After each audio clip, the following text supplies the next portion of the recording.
população de Goiás e do Brasil. O direito tem algo caro para quem o estuda.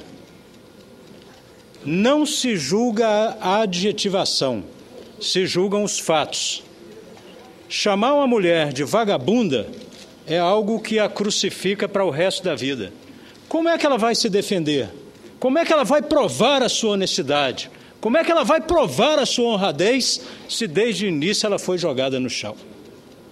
Aqui, senhores, eu me defendi de várias adjetivações.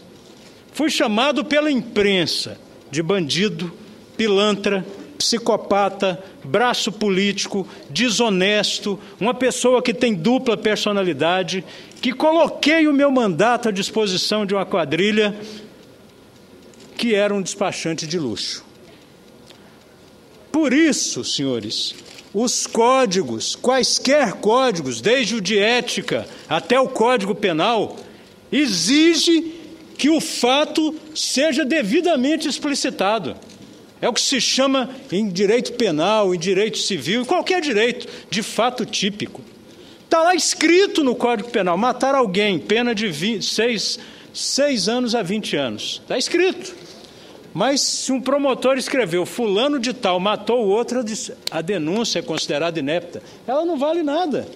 Cansei de fazer denúncias. Você tem que dizer assim, no dia tal, às tantas horas, no lugar X, fulano de tal, portando um revólver calibre tal, desfechou 2 tiros que foram a causa suficiente da morte de fulano, atestado num laudo de exame cadavérico. Faz o exame e o perito atesta que morreu em decorrência daqueles tiros. Porque pode ter atirado na canela, ele caiu, um carro passa por cima e ele morreu. Então, senhores, eu gostaria de me defender dos fatos. Desde o primeiro minuto, eu vim aqui me defender dos fatos. Me acusaram de 5 fatos. Primeiramente, na representação, e eu derrubei todos esses fatos. Depois, na peça inicial do relator, vieram outros fatos, e eu os derrubei também. Até que, não tendo mais o que fazer, começaram a dizer isso e aquilo. É despachante de luxo, é braço político, porque como é que eu vou me defender disso? É como acusar a mulher de vagabunda. Como é que ela se defende disso? Tudo que ela disser, ela está absolutamente equivocada. Eu não quero aqui discutir legalidade de provas. Para mim, as provas aqui valem, embora elas não valham nada, porque elas não provaram nada contra mim. Essa é a grande verdade. As acusações mais sérias que eu reputo, acusação de dinheiro, os R$3.000, o perito provou e o Conselho de Ética não quis ouvir, que os R$3.000, tem alguém no fundo falando, eu li isso aqui, e pede para eu cobrar do Cachoeira que ele está devendo 3.000 para alguém. E é isso que eu faço. E é isso que o perito provou. R$1 milhão que estava na minha conta. O procurador-geral disse que estava na minha conta. Eu entreguei meus extratos no período que ele pediu e mais um ano e o dinheiro não estava lá. Os R$20.000, o próprio relator acabou de dizer aqui que é uma pilhéria, porque a pessoa diz que vai levar os 20.000 para outra em Goiânia. E eu estava naquele dia em Brasília. O perito também mostrou essa trucagem. Senhoras e senhores, o projeto que está na Câmara, que todos o tal te pega, o projeto estava na Câmara quando eu entrei aqui, há quase 10 anos. O projeto está na Câmara até hoje, quase 10 anos depois, no mesmo estado em que se encontra. Basta olhar na internet. O que eu fiz foi prestar uma informação, e errada, como disse o próprio relator. As provas não foram feitas, as provas periciais, não foram feitas porque o processo era político, não era isso? Que no processo político basta julgar a pessoa pelo que nós entendemos que ela é. Não precisa de nada, de nenhum lastro. O Supremo Tribunal Federal matou isso, jogou por terra, numa decisão por unanimidade, no ano de 2006. No mandado de segurança relatado por Sua Excelência o ministro Gilmar Mendes, no dia 1º de junho, diz o mandado de segurança: o processo administrativo parlamentar é um processo administrativo por quebra de decoro parlamentar instaurado contra deputado federal e, logicamente, contra o senador, porque as disposições da Constituição é a mesma para deputado federal e para senador, encontra sua disciplina no Código de Ética e Decoro Parlamentar da Câmara dos Deputados e, consequentemente, do Senado, e no regulamento do Conselho de Ética daquela Casa Legislativa, a partir do disposto nos incisos 3 e 4 do artigo 51 da Constituição, e se legitima perante o rol dos direitos e garantias fundamentais da Carta de 88, quando seus dispositivos são fixados pela competente autoridade do Poder Legislativo e prevêem ampla possibilidade de defesa e de contraditório, inclusive de natureza técnica aos acusados. O Supremo decidiu por unanimidade. A perícia tinha que ser feita. E por que a perícia não foi feita? Porque, segundo dizeres no próprio Conselho de Ética, era preciso ter pressa, era preciso julgar rapidamente. E eu quero dizer para os senhores, a pressa não significa absolutamente nada. Por várias vezes, o senhor relator e o senhor presidente disseram que a defesa tentava procrastinar o processo. E eu quero lembrar aqui para vossas excelências um processo absolutamente ruidoso que aconteceu com o senhor relator.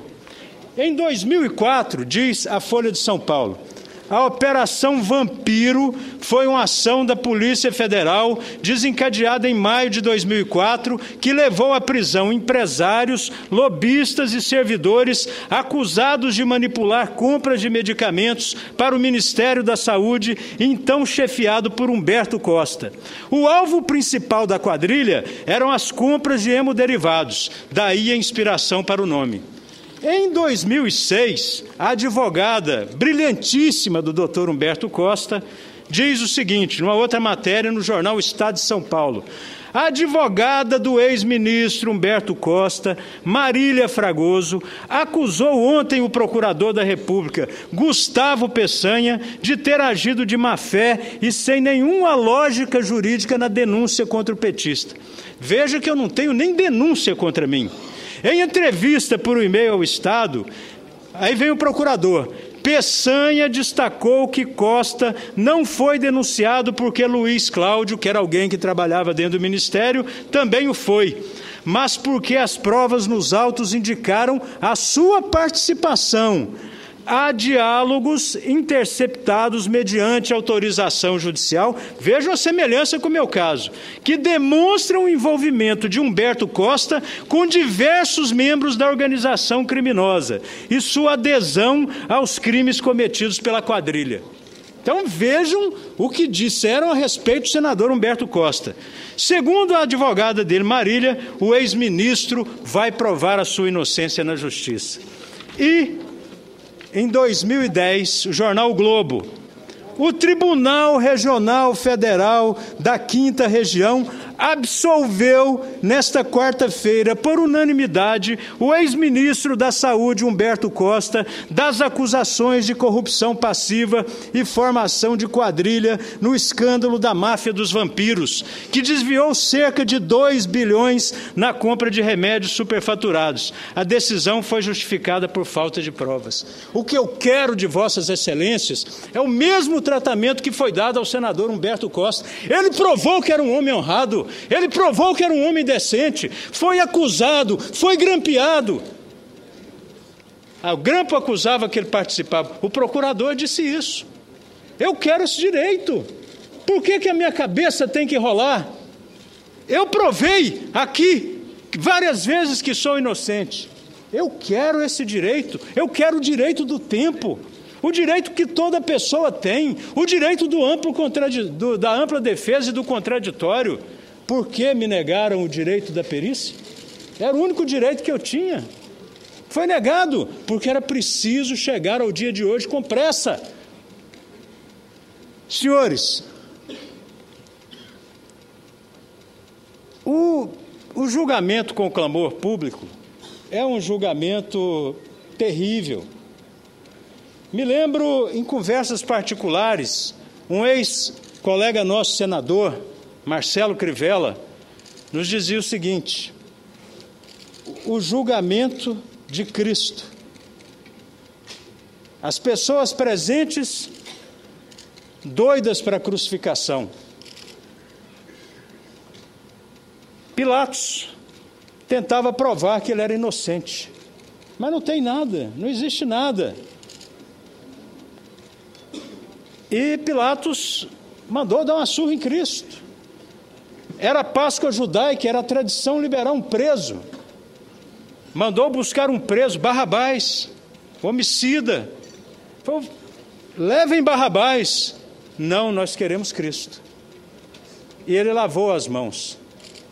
E cometeu o pior delito da história por ter lavado as mãos. Eu peço aos senhores que não lavem as mãos em relação a mim. Me deixem ser julgado pelo Poder Judiciário. Me deixem ser julgado pelo povo do meu Estado. Dizem que o maior crime que eu cometi foi ter usado um rádio. O meu advogado aqui não é essa figura brilhante, um dos melhores advogados do Brasil. O meu advogado é esse rádio que eu utilizei. Não foram gravadas 250 mil horas? Em que momento aparece a minha voz pedindo dinheiro, pedindo propina, cometendo ilegalidades? É o maior advogado que eu tenho, é esse rádio. Mais de 3 anos de grampo, quase 4 anos de gravações. O que existe contra mim? Nada. O que existe contra mim? Nada, nada, nada, nada. Eu digo para os senhores, esse rádio foi dito aqui hoje de novo. Ele foi utilizado pela quadrilha, mas ele foi utilizado também por secretários de Estado, ele foi utilizado também por vereadores, ele foi também utilizado por deputados estaduais, ele foi também utilizado por deputados federais e diversas outras autoridades. E ninguém duvida que eles não eram membros da quadrilha. Aliás, o Procurador-Geral da República, os delegados, todos os procuradores que participaram do processo diz: Demóstenes não é membro da quadrilha. Senhoras e senhores, eu não menti aqui. Eu jamais menti aqui. Eu tenho uma conduta parlamentar impecável. Os senhores são atestados disso. Quantas vezes eu procurei um senador nesse ou no outro mandato, ou qualquer pessoa, ou qualquer ministro. Eu mencionei aqui o nome dos ministros que eu me relacionava, para pedir qualquer favor para Carlos Cachoeira, ou para qualquer outro, qualquer conduta criminosa. Onde é que apareceu isso? Eu não posso ser julgado para dar o exemplo. Eu não posso ser julgado porque os outros lá da Câmara obtiveram o direito de se defender e eu não. Eu não posso ser julgado porque 6 governadores também se relacionavam com Carlinhos Cachoeira, dezenas de deputados federais. Os outros não têm nada. O bandido sou eu. O meu tratamento tem que ser isonômico. É isso que eu peço à casa. Me deem o direito que foi dado a tantos outros de fazer a minha defesa. Senhores, eu não menti, mas mentir não é quebra de decoro. Vou repetir isso aqui, porque disseram, Demóstenes defende a mentira. Não defendo, não. Agora, o que eu quis dizer aqui, disse para todos, o parlamentar, quando usa a tribuna, o parlamentar, quando escreve um texto, quando ele está na comissão, ele não pode ser julgado por que ele fala, porque senão não sobra ninguém. E vou dar um exemplo para os senhores do que acaba de acontecer com o senador Humberto Costa. O senador Humberto Costa diz o seguinte: Cachoeira, com o devido respeito, é um verdadeiro anjo da guarda do senador Demóstenes.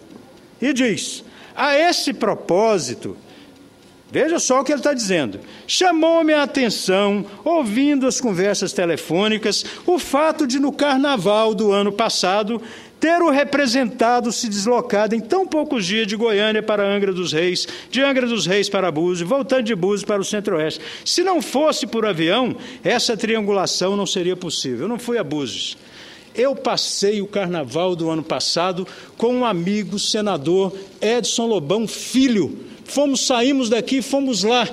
E o senador Edson Lobão Filho me autorizou a falar isso aqui, porque eu não sou alcagueta de senador.